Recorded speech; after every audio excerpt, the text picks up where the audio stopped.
Voltamos no Além da Notícia desta quinta-feira falando sobre o tráfico de pessoas e nós estamos aqui conversando com o delegado da Polícia Federal e deputado federal Fernando Francischini, vice-presidente da CPI do tráfico de pessoas, e também com o autor do livro Tráfico de Mulheres, Exploração Sexual, Liberdade à Venda, Edel Torres.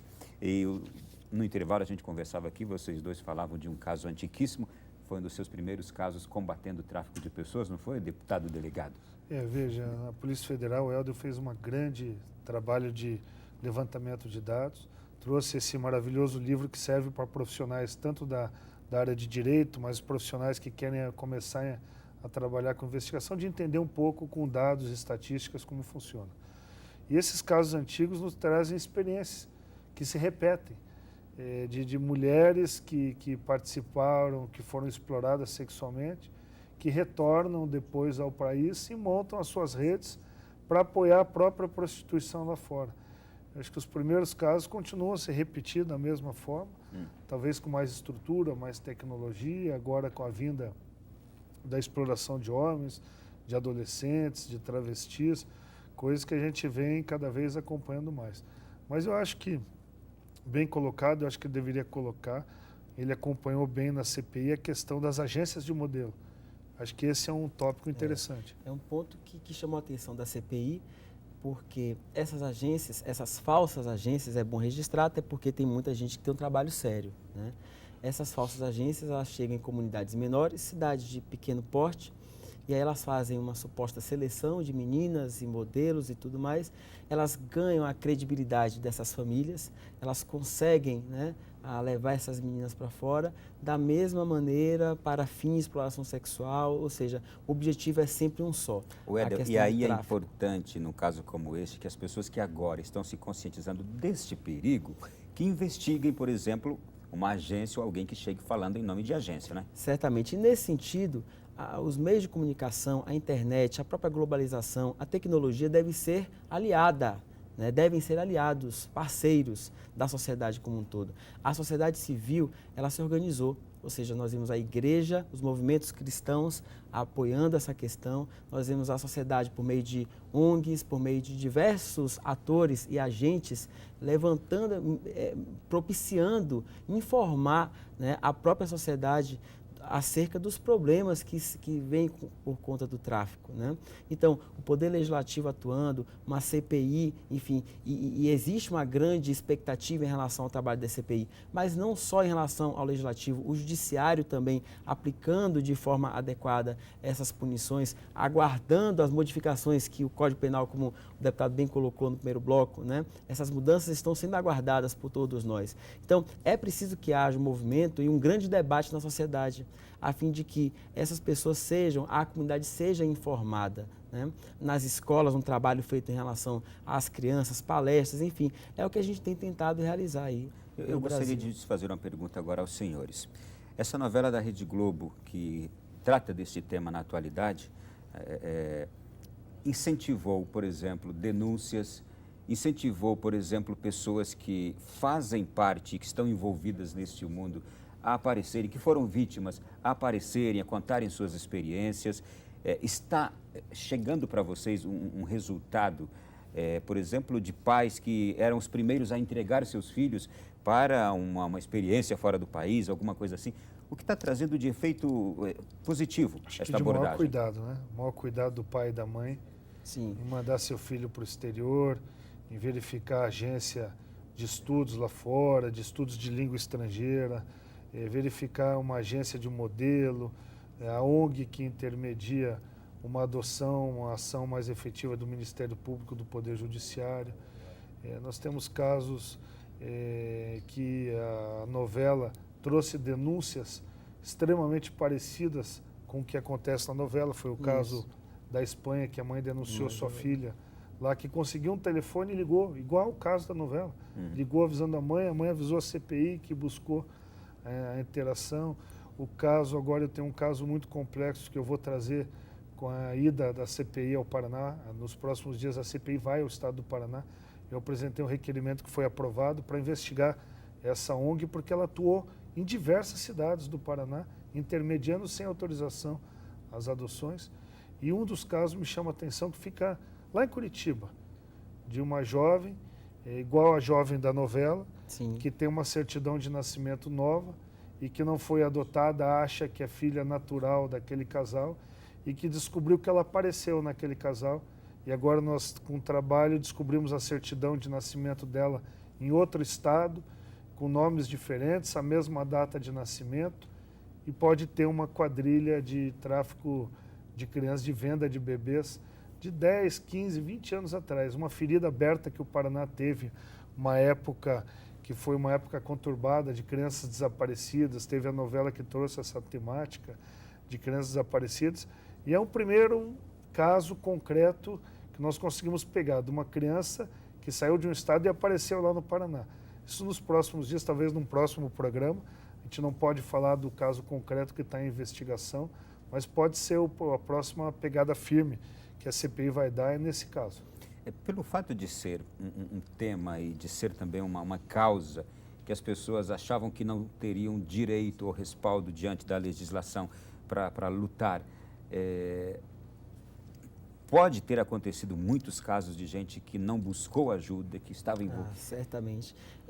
E é importante também destacar que as pessoas vítimas de tráfico, em muitos casos, elas não se sentem detentoras de direitos. Isso é objeto que a gente sempre comenta, né?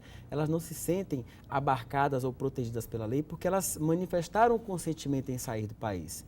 Então, quando elas se deparam com a situação, né, de vulnerabilidade lá, né, no exterior, e quando elas conseguem retornar, elas muitas vezes, na maioria dos casos, elas não buscam a autoridade policial, elas não buscam o Estado, porque primeiro elas têm vergonha, elas vão ser duplamente, né, elas vão sofrer a dupla vitimização, porque a própria sociedade também realiza um preconceito muito forte, né, e elas não se sentem detentoras de direitos.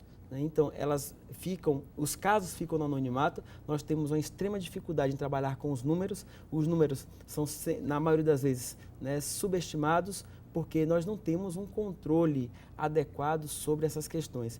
E é interessante o que o Ministério da Justiça tem feito, o papel dele no sentido de procurar integrar os diversos núcleos a partir dos estados, por meio de convênios, né? Assim que esses casos que eles chegam, eles não ficam só na estatística do estado, e sim formando um grande banco de dados. E isso a CPI também tem trabalhado, né, no sentido de formar essa grande rede agora no Brasil, no sentido de que esses dados sejam sociabilizados. Deputado, o senhor já tocou no assunto aqui, mas a CPI está preocupada também em estabelecer parâmetros, direitos para essas pessoas e, sobretudo, ações de combate. É isso? Eu acho que a nossa pauta final tem que ser o trabalho do governo no plano de enfrentamento ao tráfico de pessoas. Foi lançado há poucos dias pelo Ministério da Justiça.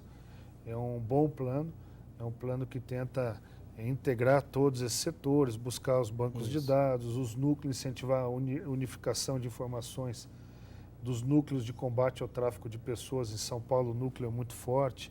Nós precisamos melhorar o núcleo no Paraná, principalmente na região da Tríplice Fronteira, lá em Foz do Iguaçu, onde há tráfico de pessoas.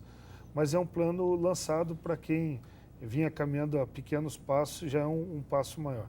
Precisa o governo federal agora colocar orçamento, quer dizer, dinheiro, precisa botar incentivo, precisa botar estrutura na Polícia Federal, fazendo com que o setor floresça na Polícia Federal, e outro, criando formas de incentivar a notificação dos casos. Quer dizer, fazendo prevenção ou fazendo um trabalho posterior, dizendo que, incentivando a pessoa que volta do exterior se sentindo uma vítima autora de crime, porque ela volta de lá e ela acha, porque ela viajou sabendo que ia para a prostituição, é vergonha e talvez se expor perante toda a família. Como é que ela volta para o Brasil, depois de ter sido explorada, escrava, escapou? Quantas morenas da novela nós temos por aí, que por vergonha até da sociedade, da família, não notificou que existia na cidade dela uma Wanda, uma intermediadora, que continua levando meninas, mas como ela vai na polícia?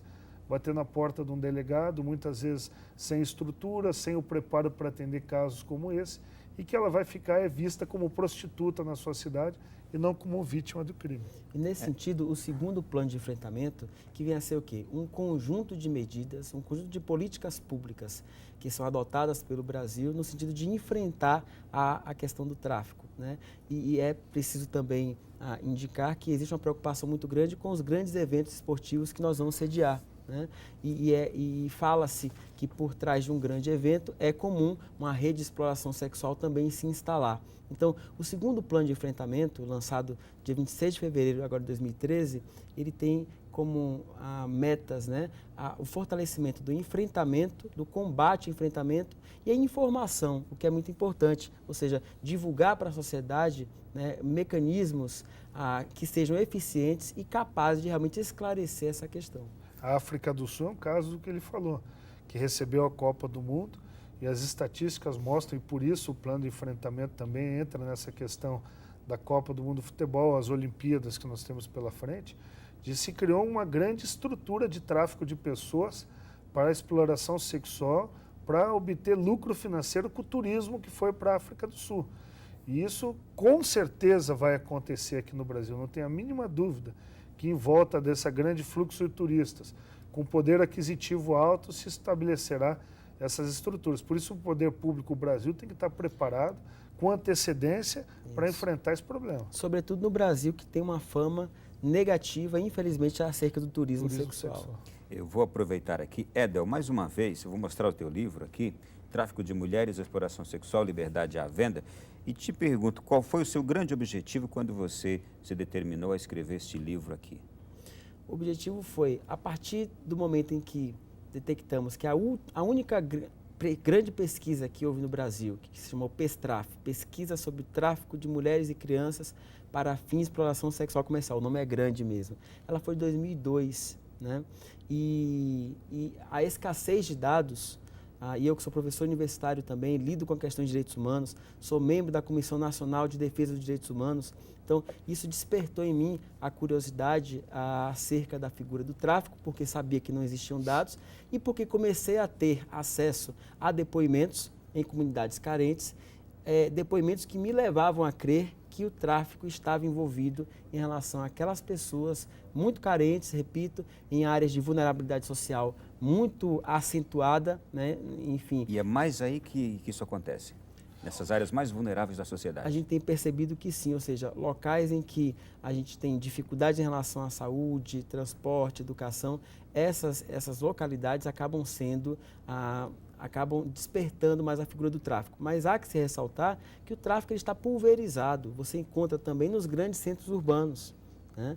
Então, diante dessa dificuldade em se trabalhar com os dados e, como a gente colocou há pouco, subestimados, estão aquém da realidade. O número oficial de pessoas traficadas no Brasil é de 539, se eu não me engano, pessoas. Isso de 2005 a 2011. Claro que esse número ele está aquém, não é, deputado? Então, sabemos que o número é muito maior, mas é por isso que é preciso o fortalecimento dessas políticas que consigam identificar e tratar adequadamente, porque tráfico é uma coisa, turismo sexual é outra, contrabando de imigrantes é outra, né?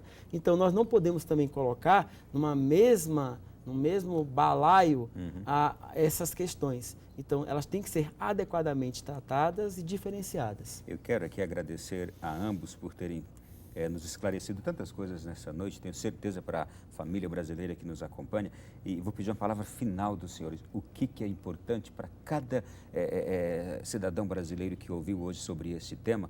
O que é mais importante nesta hora agora? É preciso que a sociedade como um todo se mobilize a fim de que os nossos brasileiros, brasileiras, enfim, os nossos pais, nossas famílias, elas tenham consciência, né, de que existe realmente um crime, esse crime é internacional, esse crime, essa rede, né, criminosa, ela atua de diversas formas e que é sempre bom averiguar, pesquisar, levantar, né, essas informações sobre agências, sobre propostas que trazem consigo ofertas de grandes salários, de melhores condições de vida. Não que as pessoas não devam sair para procurar melhores condições, isso é de cada um, as pessoas, enfim, têm a sua liberdade, o direito de ir e vir. Agora, é importante que a sociedade de modo geral, as famílias, elas centrem a sua atenção em relação aos seus filhos, aos seus jovens, em relação ao futuro deles. Deputado. Olha, Ronaldo, eu acho que depois de tanto debate, o que a gente pode colocar no final, eu fui membro da CPI do Cachoeira e saí totalmente decepcionado, como a população brasileira saiu decepcionada. E agora eu me retomo, talvez, a minha credibilidade, a minha força em cima da CPI do tráfico de pessoas, com pessoas que os deputados Arnaldo Jordi, Flávio, Luiz Couto, Paulo Freire, tantos outros que estão ali, poderia citar todos fazendo um ótimo trabalho. Um trabalho de encher os olhos, mostrando para a sociedade tão decepcionada com os políticos que prestam um mau trabalho, um mau serviço, o fim do 14º, 15º foi um avanço, mas tantas coisas trazem imagem negativa, mostram que a gente ainda pode produzir um bom trabalho na Câmara dos Deputados, tem como dar um retorno à sociedade, tem como mudar a legislação em pontos importantes para a vida das pessoas e para a proteção da família, do povo cristão do nosso país. Eu acho que esse CPI é um avanço, principalmente na questão da imagem do político, que era um mau exemplo para a sociedade e que com ações como essa da CPI mostra que tem como trabalhar bem. Quero agradecer aqui ao deputado Fernando Francischini e também ao autor Edel Torres, que esteve conosco do livro Tráfico de Mulheres, Exploração Sexual, Liberdade à Venda. Foi um prazer tê-los aqui, muito obrigado. Obrigado. A você que nos acompanhou de casa, o nosso muito obrigado. E olha, um conteúdo exclusivo sobre esse assunto que a gente tratou aqui, você encontra também na nossa página na internet, alendanoticia.net. Uma boa noite, bom sono e até a próxima semana, se Deus quiser.